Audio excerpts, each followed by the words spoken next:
slide yang ke-15. Nah, ini kita sudah masuk ke post barging activity atau bagian akhir daripada proses activity barging itu sendiri gitu. Nah, bagian A adalah final cargo dan draft survey atau draft survey ya.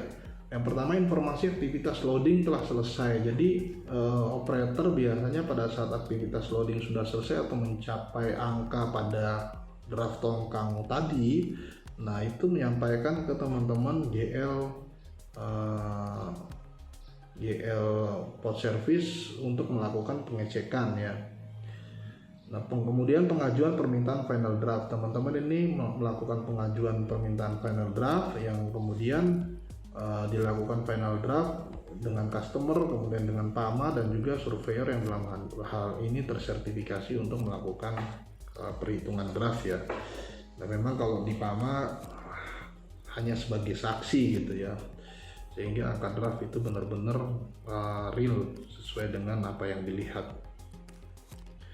Nah, kemudian monitoring kondisi barge atau kondisi tongkang, apakah tongkang tersebut kandas atau tidak. Nah, ini memang khususnya di pelabuhan Paringlahung sangat rentan dengan tongkang yang kandas gitu ya, karena level airnya kadang turun naik cukup cepat, sehingga perlu teman-teman group leader di port perlu sering-sering untuk melakukan pengecekan kedalaman air ya, karena di pelabuhan di jetty sebenarnya sudah ada stick atau tongkat untuk yang sudah ada di jetty-nya.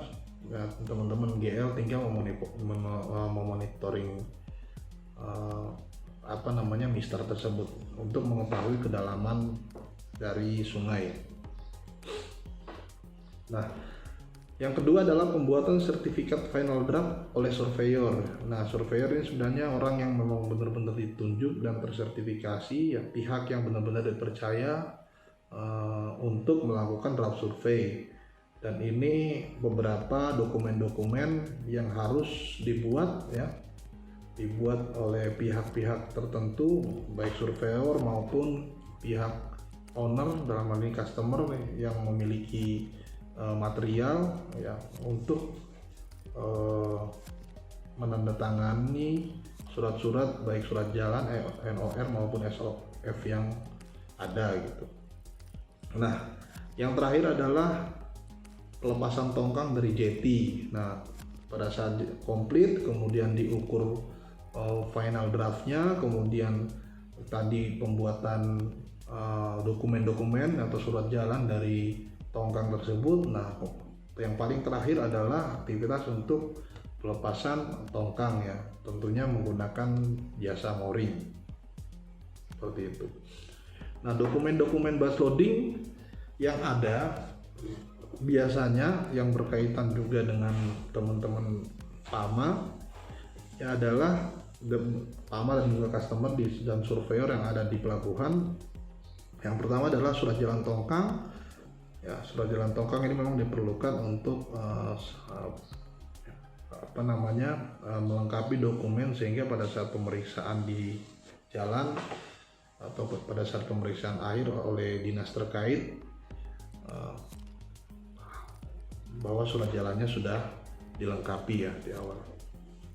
Yang kedua adalah notice of readiness atau dokumen muatan yang berisi pernyataan nahkoda bahwa kapal tiba dan siap untuk kegiatan muat atau kegiatan bongkar. Jadi pertama kali kapal atau barge datang ya, tugboat dan barge datang, melakukan sandar pada jam berapa, kemudian laporan diterima oleh customer kita ya, kemudian dilakukan pembuatan dokumen tersebut.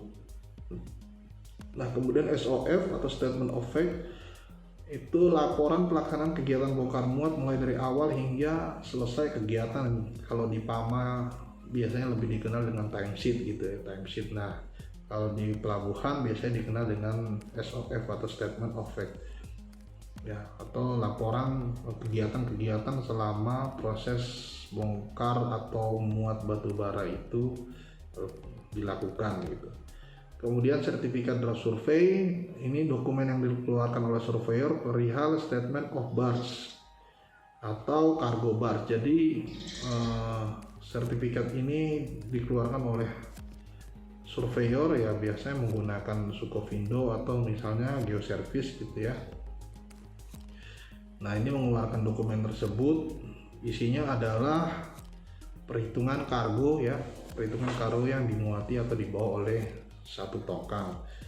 Dan yang terakhir adalah sertifikat clean list ya, atau dokumen yang dikeluarkan oleh surveyor setelah melakukan inspeksi terhadap barge yang akan dimuat ya, merupakan inspeksi kebersihannya, kemudian kelayakannya ya sebelum tongkang itu dimuati gitu. Oke, mungkin itu perihal barging and transshipment.